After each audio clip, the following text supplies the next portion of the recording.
Hola, buenos días a todos. Bienvenidos a nuestra plática sobre la reforma a la Ley Federal para la Prevención e Identificación de Operaciones con Riesgos de Procedencia Ilícita. Yo soy Javier López y el día de hoy les voy a platicar sobre este tema que tiene una relevancia importante para todas aquellas empresas que son consideradas que realizan como actividades vulnerables y que obviamente existen nuevos requerimientos de cumplimiento de esta ley y pues que es importante que los demos a conocer, fin de que nos vayamos preparando a efecto de dar cumplimiento adecuado a esto. Vamos a dejar las preguntas hasta el final, nos las pueden dejar en el chat y las vamos a tratar de responder a la breve, ¿no? Bueno, algunos nuevos conceptos que se incorporan dentro de la ley es este tema del beneficiario controlador, ¿no? Que antes estaba definido como dueño o beneficiario. La verdad es que el concepto siempre ha existido y es la persona que recibe al final el beneficio de alguna transacción o operación. Y ahora lo están tratando de homologar en toda la normativa en materia de prevención de lavado de dinero. Y ahora sí, más o menos tratan de homologar no solamente con la regulación local, sino internacional, en donde obviamente se define al beneficiario controlador como la persona física o grupo de personas físicas que directamente o por medio de un tercero obtienen el beneficio de uso, goce, disfrute, aprovechamiento o disposición del bien o servicio que se está ofreciendo, ¿no? Eh, Son aquellas personas que también hacen el control efectivo de una persona moral en su carácter de cliente o usuario y que llevan a cabo operaciones con alguna empresa que lleve actividades consideradas como vulnerables. Y menos dice la normativa que se entiende a una persona o grupo de personas que controla de manera efectiva a una persona moral cuando a través de la titularidad de valores, trato o otro acto jurídico, en términos de las reglas de carácter general que aún están pendientes de publicarse, eh, en primer lugar, que mantienen la titularidad de los derechos que permitan directa o indirectamente ejercer el voto respecto de más del 25% del capital social, ¿no? Y otras de las condiciones que ya se conocían con anterioridad en el concepto de dueño beneficiario, pues es aquella persona que pues puede nombrar a los directores, a los miembros del consejo, ¿no? A quien dicta el camino o la marcha que va a tomar el negocio, ¿no? Entonces, pues esos conceptos ya los tenemos y ahora ya los homologan, ¿no? Es importante hacer notar que esta figura del beneficiario controlador, que ya está aquí como tipo de identificación para la LFPORPI, ya es una obligación que ya existe para efectos fiscales en el Código Fiscal de la Federación, en donde las sociedades mercantiles, e incluso las asociaciones y sociedades civiles, tienen que identificar de manera personal, pues, quién es su beneficiario controlador, ¿no? O sea, qué persona o grupo de personas físicas son las que tienen el control de la empresa. Y entonces, creo que llegamos un poco tarde aquí, porque obviamente ese concepto ya también tiene varios años en el Código Fiscal de la Federación y pues, simplemente ahora lo incluyeron él, ¿no? También se incluye el tan esperado de tratar de identificar a las personas políticamente expuestas, ¿no? Que es nuevo para las actividades vulnerables, pero para el sector financiero, pues ya tiene prácticamente desde el inicio de la normativa, se tenía que identificar a este tipo de personas, ¿no? Que son pues funcionarios públicos, ¿no? Que están desempeñando o han desempeñado este tipo de funciones en territorio nacional o en el extranjero, ¿no? Y obviamente pues a las personas que estén relacionadas con ellos, ¿no? Llámese familiares hasta segundo grado de consanguinidad o si tienen alguna relación de negocios con alguna persona física persona moral o figura jurídica, ¿no?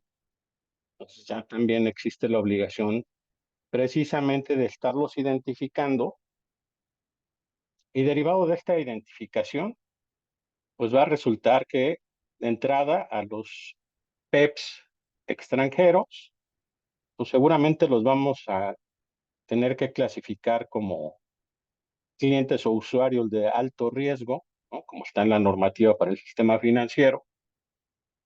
Y tal vez a los PEPs nacionales, lamentablemente por los temas que se presentan día a día en nuestro país de actos de corrupción, si se presenta alguno de ellos con nosotros, pues también vamos a tener que extremar precauciones sobre el origen de los recursos que está utilizando para efectuar operaciones nosotros.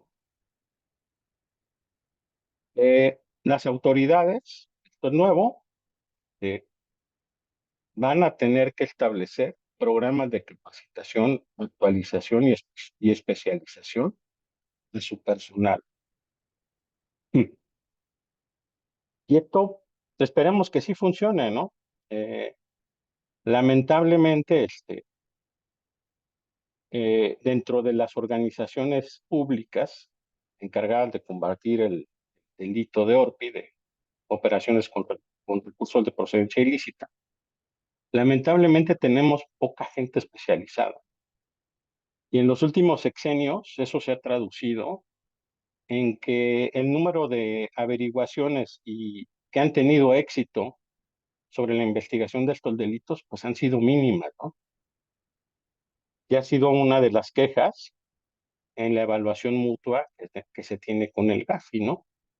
De que el marco normativo aparentemente robusto, que en la efectividad de la aplicación de la normativa vamos más o menos, pero que resulta ser que no tenemos efectividad en detener el delito, ¿no? Que obviamente no se obtienen sentencias condenatorias para aquellas personas que sí están cometiendo esos actos ilícitos. Entonces, esperemos que con este tema de que ahora también las autoridades van a tener que estarse capacitando, pues mejore este panorama, ¿no? Dentro del marco normativo. Las actividades vulnerables quedaron con estos límites después de la reforma, ¿no? Se incluye esta actividad aparentemente nueva en la función 5 bis, desarrollo inmobiliario, la cual no era nueva, ¿no? Estaba dentro de la fracción 5, ¿no?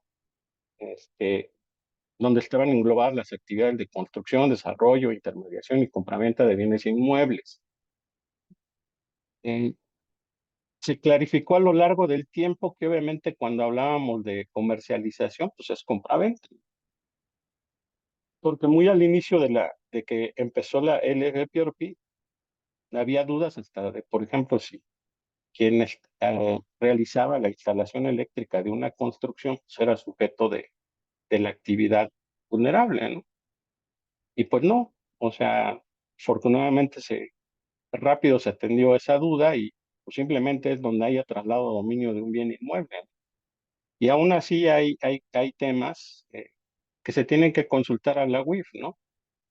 De cuándo sí proceden estas actividades, cuándo no. Pero el desarrollo inmobiliario ya tiene rato trabajando, simplemente lo incluyeron ahora en una fracción separada del artículo 5 bis y pues ya está ahí, ¿no? Y se incorpora también este tema de estar presentando avisos en el traslado y custodia de valores cuando no sea posible determinar el monto de lo trasladado o custodiado, ¿no? Si hay alguien que quiere mandar información sumamente confidencial y no quiere declarar qué es lo que está trasladando, pues entonces se va a tener que presentar un aviso sobre ese traslado que está tratando de hacer el posible cliente. Entonces, sí o sí lo van a estar. Y también, o sea, se clarifica que ya también estaba desde hace bastante tiempo en la práctica,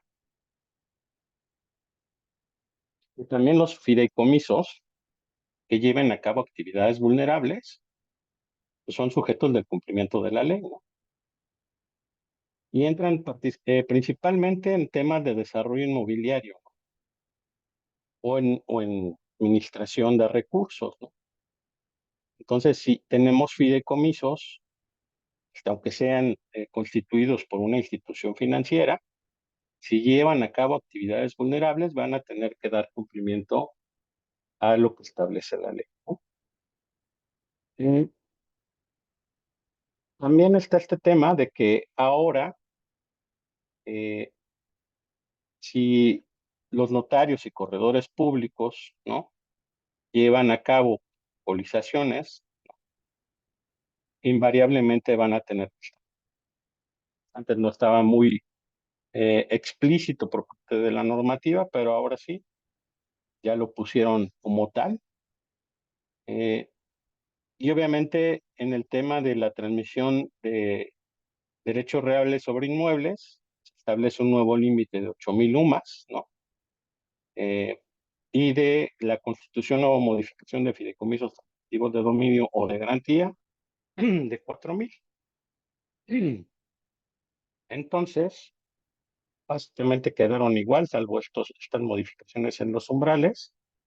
Y también clarifica la ley que por aquellas personas físicas y morales que promuevan las operaciones de comercio exterior, o sea, el despacho de mercancías, también están sujetas al cumplimiento de esta ley, ¿no? ¿Y quiénes son estas personas, no? Aquellas que realizan actos y formalidades relativos a la entrada de mercancías en el territorio nacional y su salida, ¿no? Y pueden ser consignatarios, destinatarios, propietarios, poseedores o tenedores en las importaciones y en los remitentes en las exportaciones, ¿no? Entonces, no solamente los agentes aduanales o agencia aduanal que lleven a cabo las operaciones de comercio exterior que están mencionadas en la sección 12 del artículo 17, son los que tienen que cumplir con la ley, sino ahora también aquellas, como les decía, personas que promuevan el despacho aduanero. Es más sujetos obligados identificados en la. También está el tema de la compraventa de metales preciosos, piedras preciosas, joyas o relojes, ¿no? En donde la única modificación fue que se iban a identificar y a presentar avisos cuando estas operaciones se llevaran a cabo en efectivo. Ahora ya se eliminó esa palabra de efectivo y simplemente por ocurrir con cualquier medio de pago y que superen los umbrales de 805 UMAS o 1605 UMAS, van a ser sujetos de identificación y de presentación de reportes. Eh, Estos umbrales de identificación y de presentación de reportes, me regreso un poco en la presentación.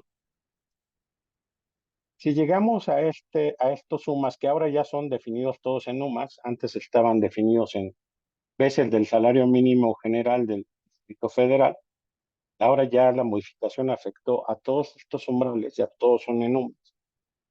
Si llegamos a estos umbrales, es responsabilidad de quien lleve a cabo la actividad vulnerable estar conformando un expediente de identificación de su cliente o de su usuario, ¿no? Y si llegamos a este otro umbral que se denomina de aviso, vamos a tener que estar presentando información de la operación que llevó a cabo ese cliente usuario con la empresa que lleva a cabo la actividad vulnerable.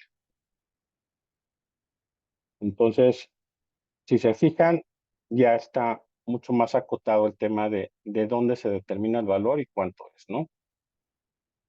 Y les decía, el artículo 17 en su fracción 5 bis, cuando se destinan recursos para desarrollo inmobiliario, serán objeto de aviso ya.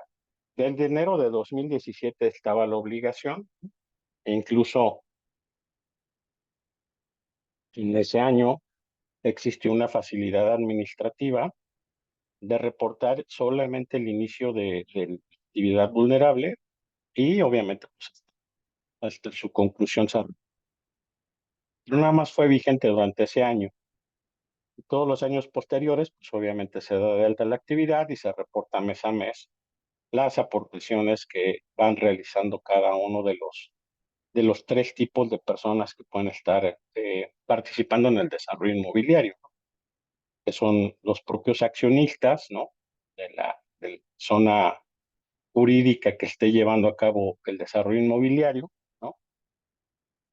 Que pueden ser incluso préstamos de entidades financieras o que pueden ser incluso personas físicas que llevan a cabo aportaciones de recursos, como por ejemplo en las ventas de bienes inmuebles, ¿no?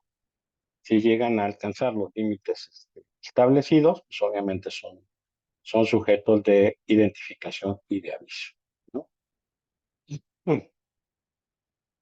Y entonces vamos pasando a pues, cuáles son las obligaciones, ¿no? Eh, establecidas en el artículo 18, en donde de primera mano pues se tiene que conocer de manera directa a los clientes. Mm.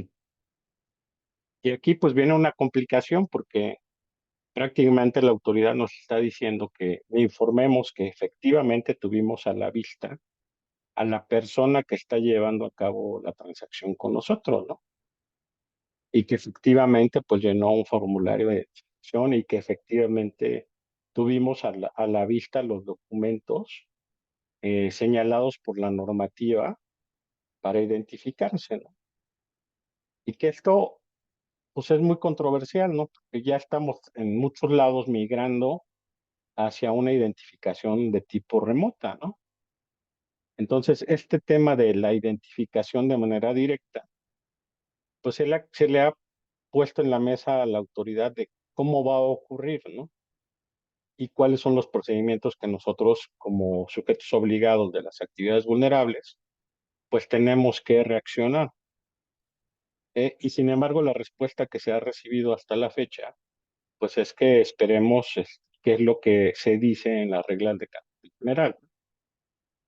¿Cómo está estructurada la ley de la LFPOP? ¿No? Está la ley per se, el reglamento que hace algunas aclaraciones con respecto a la ley, pero realmente de donde nosotros vamos a ver realmente cómo se opera esta ley, pues es en las reglas de carácter general, ¿no? En donde ahí nos van a señalar pues, todos y cada uno de los procedimientos que vamos a tener que llevar a cabo a efecto de varias cosas, ¿eh? O sea, por ejemplo, a efecto de estructurar nuestro manual de cumplimiento, a efecto de cómo debemos identificar a nuestros clientes, a efecto de cómo tenemos que conocer a nuestros clientes. La normativa es muy similar o tiende a homologarse con la normativa ya establecida para el sector financiero. El tema es que la autoridad no consideró que los tamaños de negocio y de estructura y de recursos pues son completamente diferentes, ¿no? Aquí podemos tener dentro de las actividades vulnerables personas físicas, pues que ellos mismos llevan el control de su actividad y que lamentablemente pues ahora es una carga administrativa adicional el ver de qué manera van a implementar, pues, obviamente. Ahora también, antes dejábamos en libertad al cliente que pudiese establecer el, pues qué actividad económica tenía, ¿no? Este, y entonces a veces podía poner, soy empresario, soy empleado, este, ¿no? Soy profesionista. Y sin embargo ahora ya no, o sea, vamos a tener que corroborar la información de su actividad económica con base en la información fiscal que se tenga del mismo, ¿no? Y entonces, pues vamos a tener que solicitar invariablemente sobre este tema, pues a lo mejor su constancia de situación fiscal. Y a lo mejor si, por ejemplo, son transacciones de alto valor, pues incluso hasta en el caso de servidores públicos, que ahora también se tienen que identificar, pues vamos a tener que solicitarles o sus declaraciones de impuestos o sus declaraciones patrimoniales. Y es un tema que va a causar bastante controversia, ¿no? Porque actualmente muchas personas son renuentes a proporcionar cierto tipo de información. Pero lamentablemente, y como señala esta ley, en caso de que algún cliente o usuario se niegue a proporcionar su información relativa a la identificación, no se debe llevar a cabo transacción alguna con ello. Entonces, sí nos pone también la autoridad en esa disyuntiva, ¿no? O sea, ahora tú te vas a ser el que va a estar vigilando que efectivamente pues, quien esté realizando operaciones contigo, pues tenga una actividad eh, económica que esté registrada ante el SAT, ¿no? Vas a hacer como un segundo filtro de estar corroborando la información pues, de este cliente o usuario. Cuando se trate de un cliente persona moral, fideicomiso o alguna figura jurídica, contractual, por ejemplo, se va a tener que recabar, sin lugar a duda, el tema de la documentación sobre su beneficiario controlador, ¿no? Y eso obviamente pues va a salir en temas, reglas de carácter general, pero ya sabemos más o menos cómo es esa información que nos va a pedir la autoridad. Si nos vamos o recorremos el artículo 32 del Código Fiscal de la Federación, pues esa información tiene que estar soportada por actas de asamblea de accionistas, por actas del Consejo de Administración, por integraciones del capital social, y debemos de subir al nivel que hasta donde logremos identificar pues a la persona física o grupo de personas físicas que realmente toman las decisiones de la organización, ¿no? Por ejemplo, me ha tocado colaborar en proyectos eh, en donde, por ejemplo, despachos de auditoría internacionales ya es un requisito, ¿no? Para el sujeto obligado, el que proporcione la información o un informe en donde diga, ah, pues este es mi beneficiario controlador y de acuerdo al procedimiento establecido en el artículo 32 del código, pues aquí está, logré agotar todas las instancias para identificarlo. Porque la solución más fácil, pues es que la persona moral o el fideicomiso o la figura jurídica, pues diga, ah, pues vamos a nombrar como beneficiario controlador, pues al director general o al presidente del consejo o a los miembros del consejo, ¿no? Pero se tiene que agotar todo un procedimiento para poder llevar a cabo esa designación, ¿no? Por ejemplo, que llegáramos a una persona moral que todos sus accionistas hacia arriba fueran otras personas morales y que a lo mejor encontráramos una entidad que cotiza en bolsa y que obviamente su capital está completamente diluido, ¿no? Ah, bueno, pues entonces sí le podemos demostrar a la autoridad que el beneficiario controlador fue designado como el director general o el presidente del consejo debido a la dilución del capital, ¿no? Y que incluso les digo, en otras entidades de carácter internacional, ya hasta vía actas de asamblea de accionistas se designa quién va a actuar como eh, su beneficiario controlador, ¿no? En otros países se denomina UBO, ¿no? Beneficiary Owner, ¿no? Ya eso ocurre. Entonces vamos a tener que estar pendientes de eso y que a lo mejor no sea tan complicados para nosotros que llevamos a cabo una actividad vulnerable. Si se presenta una persona moral, fideicomiso o algo, alguna persona que actúe a través de un contrato, que obviamente que nos pueda proporcionar esa información, puesto que ya la debería de tener. ¿Ok? Luego tenemos también eh, que se amplía el plazo de conservación de la información, ¿no? El plazo que se tenía establecido en esta ley para conservar los datos y documentos, pues era de 5 años, ¿no? Y a partir de esta reforma de julio, pues, se amplía 10 años. Y como si fuera que el SAT ampliara sus facultades de comprobación, ¿no? Que tenemos que tener hasta 10 años de formación. Entonces, invariablemente la vamos a tener que empezar a conservar a partir del 16 de julio por un periodo hasta de 10 años, ¿no? Hasta antes de ese periodo, pues obviamente la ley no tiene retroactividad. Tenemos que asegurarnos que tengamos los 5 años anteriores, porque en las visitas de verificación es lo que nos puede exigir la autoridad, ¿no? Hasta 5 años. Pero a partir del 16 de julio ya van a ser 10 años. Y una parte importante, ¿no? Es que esa información, la que esté relacionada con las actividades vulnerables, tiene que estar en el domicilio que esté registrado del SAT. Y cuando uno lleva a cabo el procedimiento para llevar a cabo el alta y registro de una entidad que va a ser actividades vulnerables, uno define dónde va a estar el domicilio de esa actividad vulnerable. Y que puede ser diferente al fiscal, ¿eh? Ojo con eso. Porque qué es lo que ha pasado y qué nos ha pasado con algunos clientes que pusieron el domicilio fiscal de la empresa y resulta ser que la actividad vulnerable pues, se lleva a cabo en una ubicación completamente diferente y que obviamente pues no tiene pues toda la documentación para atender la visita de verificación. Entonces sí es bien importante porque tenemos muy pocos días para atender las visitas del SAT. Tenemos 5 días para poder proporcionar la información que nos esté este, solicitando la autoridad y que se pueden prorrogar hasta por otros días, pero invariablemente sí tenemos que tener en mente que cuando estemos llevando a cabo el alta de registro de una entidad que lleve a cabo una actividad vulnerable, pues tenemos que ubicar en dónde se va a estar conservando la información de esa actividad.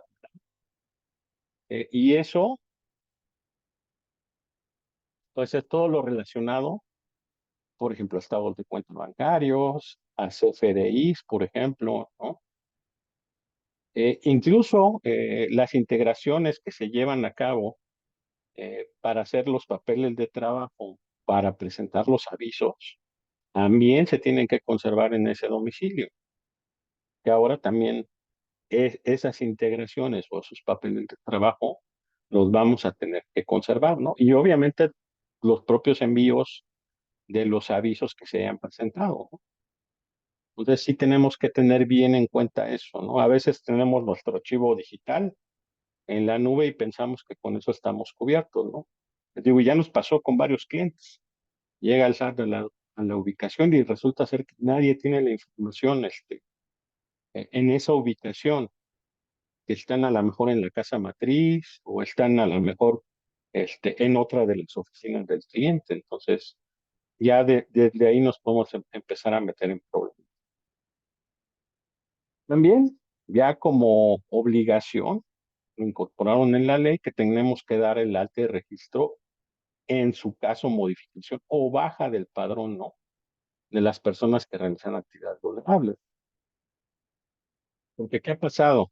A veces, y malamente asesorados por personas que a lo mejor no tienen el conocimiento adecuado sobre estos temas, que de repente alguien hace la actividad de arrendamiento, ejemplo.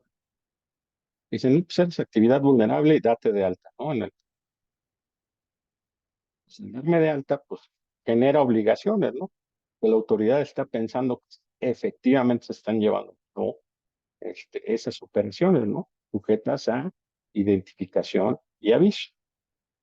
Y entonces tendríamos la obligación de estar presentando portes en ceros, portes en ceros, portes en ceros.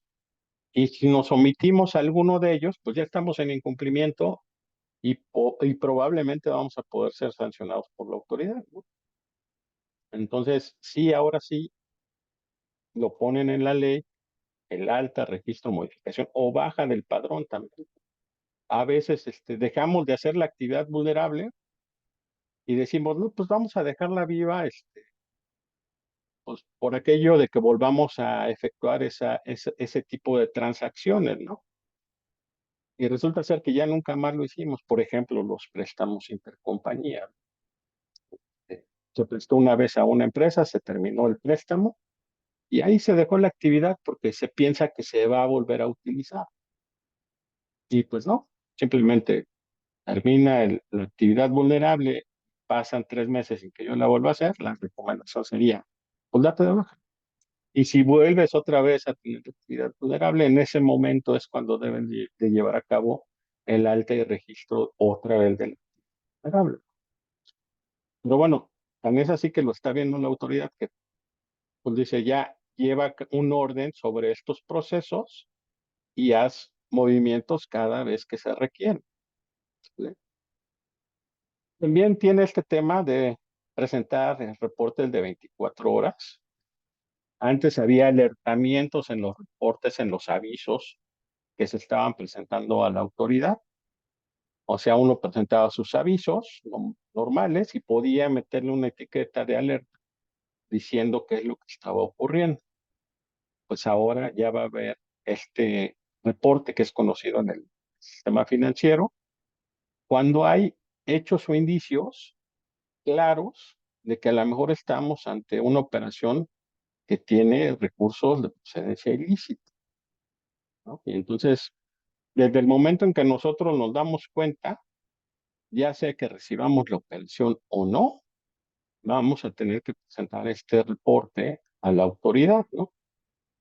Y falta que vía reglas de carácter general se defina cómo va a estar la operativa de estos reportes, pero seguramente también por aquellas personas o empresas que no sean comunicadas por parte de la autoridad y que nos digan, sabes que con estos cuates no hagas ninguna operación, o si ya hiciste operaciones, interrúmpelas y repórtame que está ahí contigo, ¿no?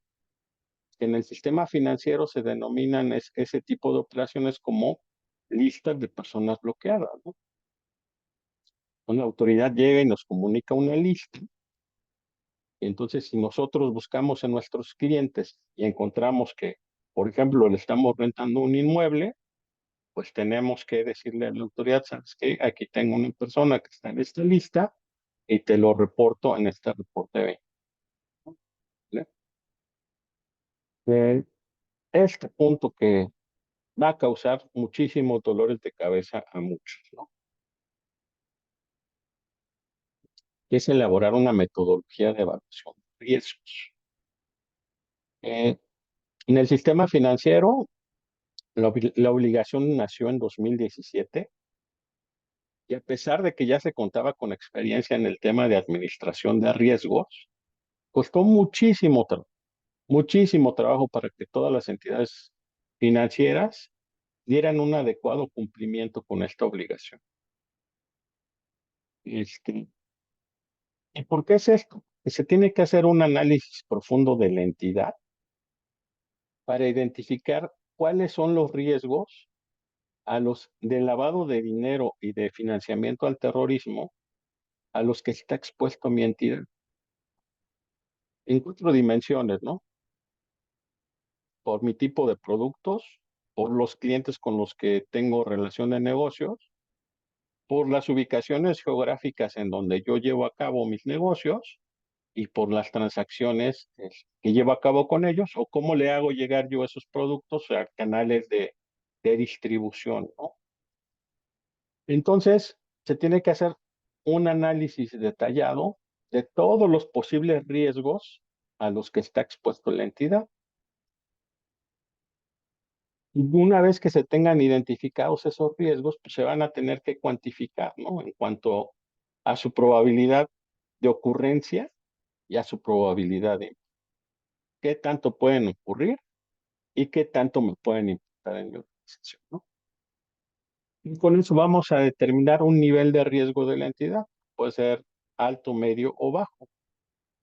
Pero no obstante eso, pues vamos a tener que definir pues una serie de controles o mitigantes.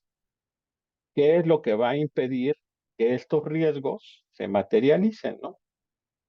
Y ya una vez hecho ese ejercicio, ahora sí, después de haber aplicado esos controles o mitigantes, pues vamos a poder decir, oye, pues mi entidad, después de haber aplicado la metodología de evaluación de riesgos, que va a ser un procedimiento que la propia autoridad nos va a comunicar cómo debemos hacerlo, pues entonces mi entidad ya es de riesgo bajo o de riesgo medio o de riesgo.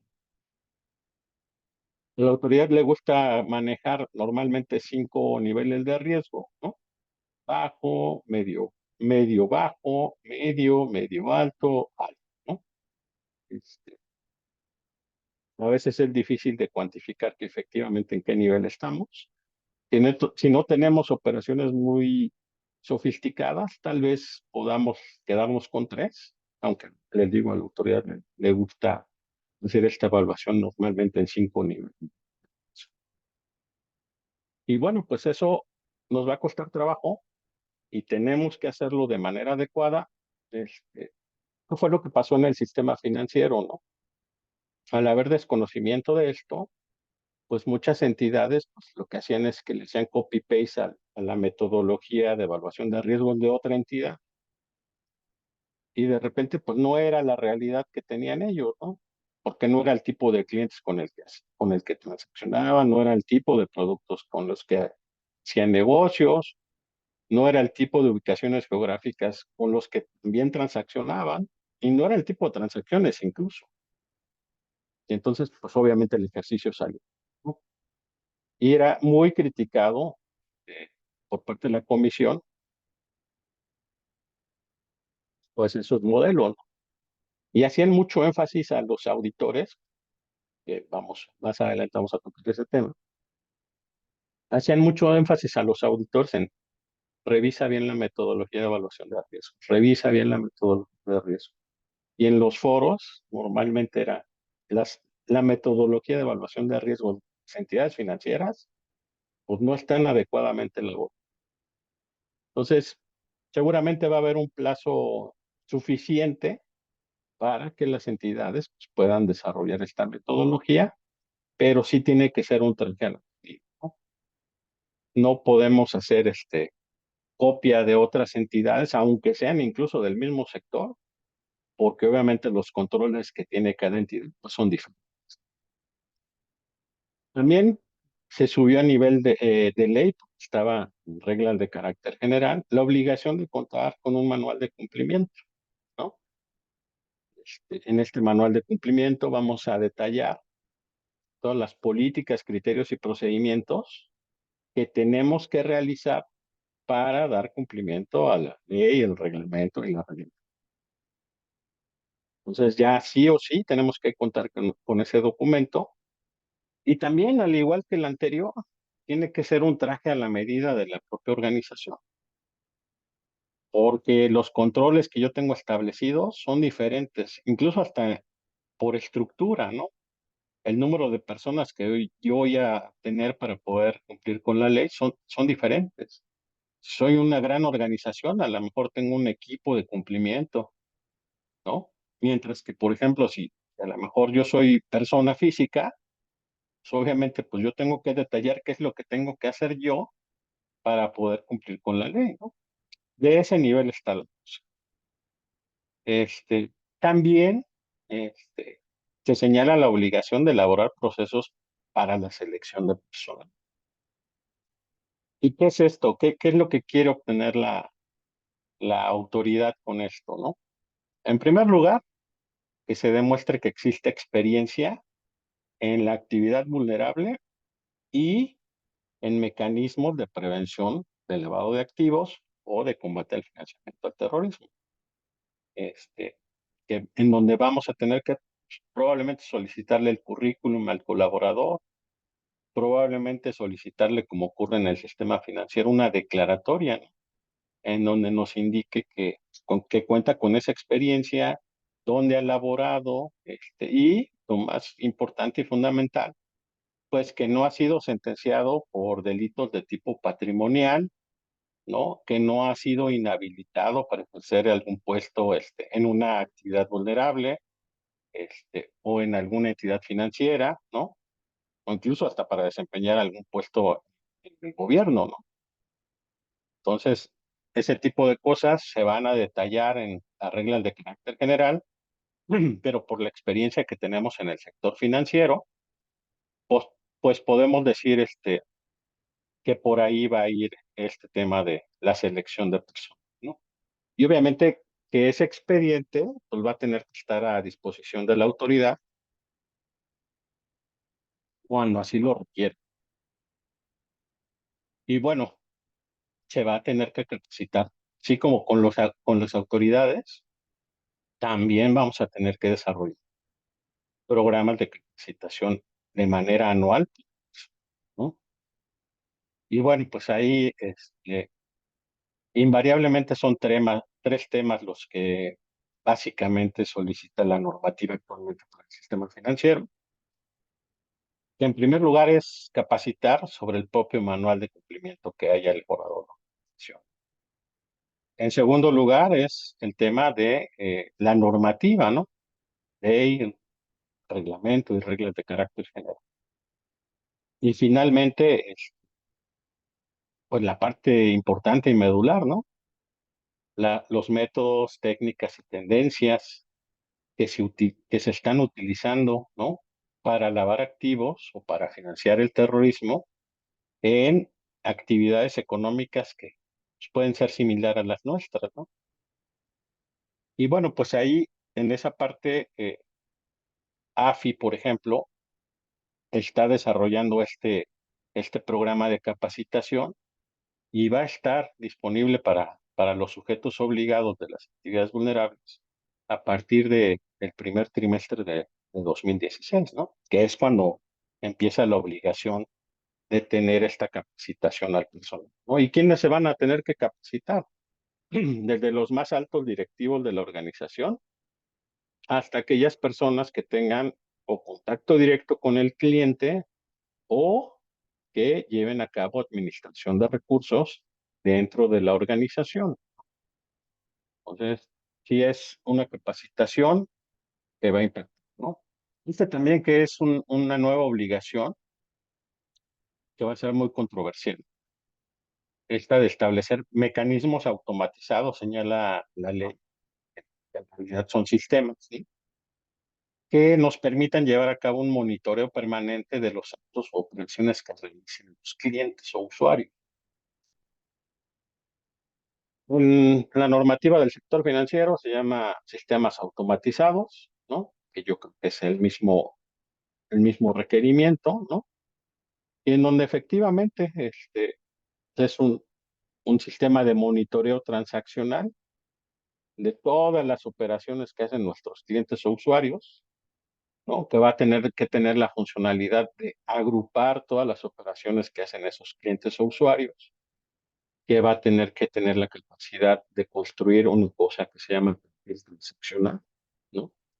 Y que es este tema de cómo se está comportando nuestro cliente, ¿no?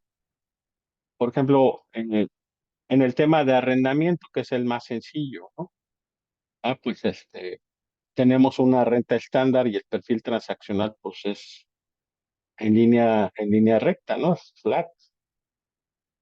Cada mes pagamos un arrendamiento de a lo mejor 150,000 o 200,000 pesos si somos una zona moral y nos comportamos así todos los meses, ¿no? Durante los 12 meses del año.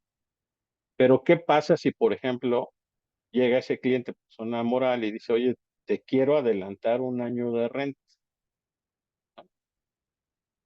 Ya es un rompimiento de su perfil transaccional que conocemos de él. Y sería una señal de alerta. Eso nos lo tiene que alertar el sistema, ¿no? Pues sabes que esta persona nunca ha transaccionado así, es un rompimiento del transaccional y posiblemente en el sistema financiero se conocería como inusualidad, pero a lo mejor aquí pues vamos a tener que evaluar si se presenta un reporte o no derivado de dicho rompimiento transaccional, ¿no? Entonces, vamos a tener que establecer estos mecanismos. Actualmente hay muchas empresas que están tratando de dar cumplimiento a este requisito que se estableció nuevo y sin embargo, todavía no nos ha señalado la autoridad pues, qué es lo que espera realmente de estos sistemas, ¿no? Simplemente nos dejó estos lineamientos muy generales, ¿no? Pero que obviamente vamos a ver cómo podemos dar cumplimiento a ello. Imagínense, les digo, una persona física que lleva a cabo su actividad vulnerable, ella solita, y que a lo mejor dice, pues yo lo controlo en Excel y pues es lo que me da pues, mi presupuesto, ¿no? Para poder llevar a cabo estos controles.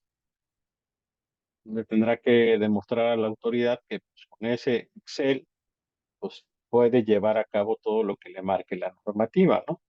Que yo lo dudo mucho, pero bueno, va a ser de los grandes problemas que nos vamos a enfrentar con esta ley, ¿no? Y bueno, como ya también nos señala la normativa ahora, tenemos que identificar a los PEPs, ¿no? Este, a estos PEPs en los sistemas automatizados del sistema financiero, sean nacionales o extranjeros, pues normalmente el sistema les coloca una banderita para tenerlos, pues obviamente en seguimiento, ¿no? Este, y obviamente, pues catalogarlos como de alto riesgo o tener clientes de alto riesgo, ¿no? Si tenemos clientes que normalmente transaccionan en efectivo y no están sujetos a los límites de restricciones de efectivo, pues, probablemente los tengamos que catalogar como clientes de alto riesgo, ¿no? Entonces vamos a tener que darle seguimiento intensificado. ¿Vale? Y viene otra carga administrativa para quienes llevan a cabo la actividad vulnerable, que si derivado de la metodología de evaluación de riesgos, en donde se va a determinar qué nivel de riesgo tiene nuestra entidad, nos vamos a enfrentar a que vamos a tener que llevar a cabo una auditoría anual de cumplimiento en relación con la LPPORPE y su normativa. Eso ya ocurre en el sistema financiero, es una obligación y todas las entidades que pertenecen al sector financiero se tienen que llevar a cabo esta auditoría, ¿no? Al efecto de las actividades vulnerables, si son de riesgo bajo y medio, hay posibilidad de que la auditoría puede ser llevada a cabo por una auditoría interna o externa, ¿no? O sea, dan la opción de que puede ser la auditoría de la propia entidad que lleve a cabo esta revisión. Mientras que si son de riesgo alto, pues va a tener que ser necesariamente a través de una auditoría externa. Eso es algo realmente que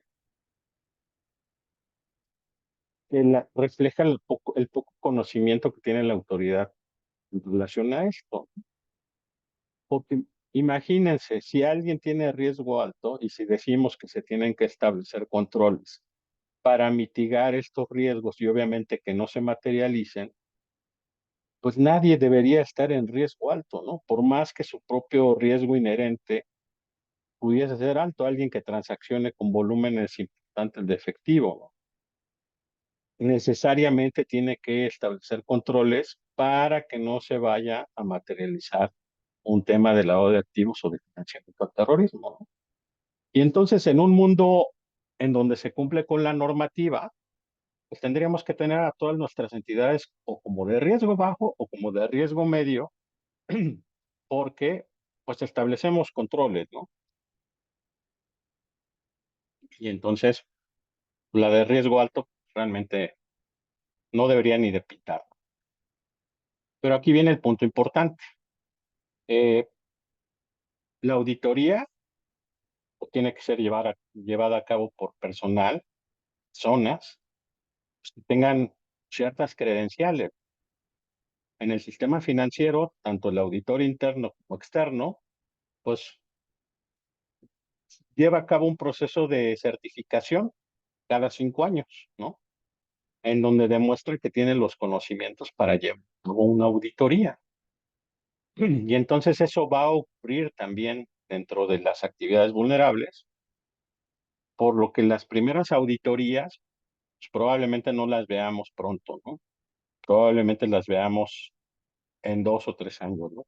Primero tiene que ocurrir este proceso de tener auditores certificados y también tiene que ocurrir, como ocurrió en el sistema financiero, de que se emitan unos lineamientos mínimos de qué es lo que tiene que contener la auditoría. No es que el auditor haga a criterio propio pueda decir, ah, pues yo ya evalué y veo que cumple, ¿no? Que aún así, teniendo estos lineamientos, de repente nos encontramos con auditorías que han sido muy mal elaboradas por parte de auditores internos o externos. Entonces, hay un mínimo que se tiene que cumplir y esos dos documentos, tanto la certificación del auditor que va a llevar a cabo la auditoría como los lineamientos de qué es lo que tiene que contener su informe, pues todavía están pendientes de... Eh, y esto parte que también es importante que tú siempre ha tenido mucha controversia con los clientes, que de repente les decimos que hay límites para o prohibiciones para poder llevar a cabo pagos en efectivo, ¿no? Y como han burlado los controles, muchos de ellos en el pasado, es que van a un banco y depositan en efectivo y presentan la ficha de depósito con quien lleva a cabo la actividad vulnerable, ¿no? Entonces, eso ya se acabó, que incorporaron en el artículo 32 de que aun cuando la liquidación o el pago se realiza en efectivo por conducto de una entidad financiera, pues la prohibición continúa. Entonces, más carga de trabajo para nosotros porque ahora sí nos vamos a tener que poner estrictos en que el cliente exhiba los comprobantes de pago, ¿no? Y que si aparece, por ejemplo, en una ficha de depósito que fue a través de efectivo, pues lamentablemente lo vamos a tener que rechazar porque permitir que se rompan estos límites establecidos para los pagos en efectivo, pues puede acarrear sanciones sumamente importantes para las organizaciones, ¿no? ¿Sí? El beneficiario controlador, pues nos dice que debemos de solicitar la documentación de los clientes o usuarios sobre la identificación de sus beneficiarios controladores, ¿no? Sí. En teoría es algo que ya deberían, con lo que deberían de contar, ¿no? Deberían de haber realizado y con lo que deberían de contar. Entonces, sí, lo vamos a tener que hacer porque en las visitas de verificación del SAT nos puede pedir este tema de qué procedimientos llevamos a cabo para identificar al beneficiario controlador de nuestros clientes personales morales, fideicomisos o figuras jurídicas. Entonces, ya es una obligación, ¿sale?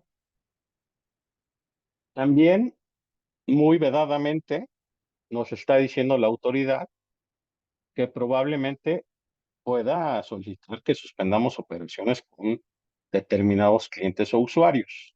Es este tema de las listas de personas bloqueadas. Afortunadamente, de las pocas buenas noticias, es que sigue el beneficio del artículo 55 de no sancionar por una sola ocasión a los sujetos obligados, siempre y cuando todos los incumplimientos en los que haya incurrido hayan sido subsanados antes de que la autoridad ejerza sus facultades de verificación, ¿sí? Entonces, es un beneficio único que se puede aprovechar porque después, si nos vuelve a visitar el SAT y nos vuelve a detectar incumplimientos, ya no nos va a aplicar este beneficio, pero puede haber reducción de las multas hasta en un 50, ¿no? Este, Otro tema importante es que ahora los delitos tipificados en esta ley se consideran como de carácter culposo. Es esto que la persona causa un daño sin tener la intención de hacerlo, sino por negligencia, imprudencia, impericia o falta de cuidado, ¿no? ¿Y cuáles son los plazos para estar atento a esto, ¿no? La autoridad simplemente modificó la ley, pero tiene hasta 12 meses para emitir las reglas que es este tema que les digo, que es ahí realmente donde va a estar la operación de la... Mucho de lo que tenemos duda actualmente sobre cómo vamos a cumplir, ahí va a salir, ¿no? O esperemos que ahí se aclare. y puedan darnos señales como dar. Y lo de la capacitación, la obligación empieza a partir de enero de 2026. Ahí sí no hay vuelta de hoja. Todos nos vamos a tener, ¿no? Y bueno, pues con esto concluimos esta exposición con los principales cambios que se vienen en esta regulación y podemos dar inicio a la sesión de preguntas y respuestas. Estimado Eduardo, si tú me ayudas con eso. Por supuesto, Javier, muchas gracias por esta información que nos compartes. Te comparto la primera pregunta que hay aquí en la sección de preguntas de Zoom. Sí. Comentan, ¿la entrada de estas figuras a la PRP afectarán la entrada de capital extranjero? No, yo creo que no. Muchas entidades del extranjero ya están sujetas a temas de prevención del lavado de activos y tienen controles establecidos en esas entidades. Entonces, para ellas es normal que al entrar a México y al tener este tema de cumplimiento de regulación, pues ya lo asumen como algo normal. Gracias, Javier.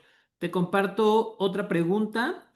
Comenta Iván Bautista. Javier, en tu experiencia, ¿cuándo es recomendable realizar el alta de una entidad como actividad vulnerable en una instancia en la que la entidad no conocía esta obligación, pero sí realizaba la actividad vulnerable? Bueno, la obligación se tiene que dar de alta en el momento en que ocurre la actividad vulnerable, o sea, en que se llega al momento de el umbral de identificación o al umbral de presentación de aviso. En ese momento ya tenemos la obligación de nosotros registrarlo. ¿Qué pasa si no lo hicimos en su momento y estamos dentro del periodo que nos puede revisar la autoridad? Pues hay que autocorregirse porque tenemos este beneficio del artículo 55, que si nosotros nos autocorregimos de manera espontánea y subsanamos todas estas omisiones, cuando venga el revisor del SAT y obviamente nos revise, nosotros al estar en cumplimiento, o sea, le mostramos que ya no tenemos incumplimientos y no nos debe de sancionar, ni siquiera por extemporaneidad, ¿no? Gracias, Javier. Tengo un par de preguntas más de la transmisión de YouTube. Una de ellas es, ¿qué motivó a estas reformas? ¿Responden a presiones internacionales, a fallas detectadas en su aplicación o a una evolución del sistema mexicano? Yo creo que un poco a todos los puntos que mencionas, obviamente estamos en temas de revisión por parte del GAFI. Las actividades vulnerables habían sido no muy bien calificadas por el GAFI en cuanto a su efectividad. Y definitivamente también hay un tema de homologación pues, con la normativa internacional, ¿no? Como este tema del enfoque basado en riesgos, de la recomendación uno del GAFI, que no solamente es para los países, sino también para las instituciones financieras y para las actividades y profesiones no financieras designadas, ¿no? En donde pues tenemos que conocer a qué riesgo estamos expuestos. Entonces, sí, pues hay de todas las partes, organismos internacionales que quieren ver una normativa mucho más robusta y efectiva, ¿no? Este, pues obviamente sí la poca efectividad de la ley y lamentablemente no se llevaron a cabo pues, las modificaciones pues, esperadas, porque de nada le sirve a la autoridad tener reportes, por ejemplo, de compraventa de bienes inmuebles, de todas las que se llevan a cabo en nuestro país, ¿no? Porque con esos umbrales que han sido definidos, pues prácticamente todas las compraventas inmobiliarias pues son sujetas de reporte de presentación de avisos ante la autoridad, ¿no? Y entonces, ¿cuál análisis? No tenemos ninguna herramienta de análisis, ¿no? Salvo el tema de pues, qué cliente está llevando a cabo esas operaciones, ¿no? Pero imagínense a la autoridad recibiendo ese cúmulo de información. Sí, por supuesto. Gracias, Javier. Te comparto la última de las preguntas. Consultan cómo deben las empresas adaptar sus manuales de cumplimiento o matrices de riesgo ante estas modificaciones. Mm. Eh, las reglas de carácter general van a definir los procesos que se tienen que seguir a efectos de identificar estas cuatro dimensiones que platicamos, ¿no? Productos, clientes, ubicaciones geográficas y transacciones, ¿no? Entonces, de acuerdo a lo que lleve a cabo la propia entidad, se van a tener que definir lo que se llama factores de riesgo, en donde vamos a decir, por ejemplo, yo tengo puros clientes, personas físicas, ¿ah? Bueno, pues a lo mejor los segrego por rangos de edad de 18 a 25 años, a lo mejor son clientes más riesgosos que de los de 35 a 40 años. O, por ejemplo, pues yo tengo operaciones en zona fronteriza, pues a lo mejor soy de más riesgo. O a lo mejor el producto que yo ofrezco, pues permite que pueda ser adquirido en efectivo y son de alto valor. Entonces, pues la situación que viva cada una de las entidades que va a ir determinando de qué manera se van definiendo estos factores de riesgo. Y obviamente, pues ya teniéndolos definidos, pues simplemente hay que darles, pues el modelo matemático, ¿no? Probabilidad de ocurrencia y probabilidad de impacto, así como definir los controles que se van a establecer para que estos no se materialicen, ¿no? Por eso les decía que este tema de que la autoridad está pensando que pudiese haber entidades de alto riesgo, pues a lo mejor para su perspectiva de ellos sí, ¿no? Pero para la perspectiva de la propia entidad, pues es intolerable. O sea, porque si no, ¿para qué está haciendo el ejercicio de la probabilidad de riesgo? Mm. Siempre va a tener que establecer controles a efecto de disminuir su calificación. Muchas gracias, Javier, por toda la información que nos compartes esta mañana. Les agradecemos también a todos su asistencia. Con gusto les vamos a hacer llegar la grabación de esta sesión, así como los materiales y las dudas que están dejando todavía aquí, así como en la transmisión de YouTube. Con gusto les vamos a dar respuesta también. Muchísimas gracias, Javier. Gracias a todos. Excelente día. No, gracias a ustedes. Hasta luego.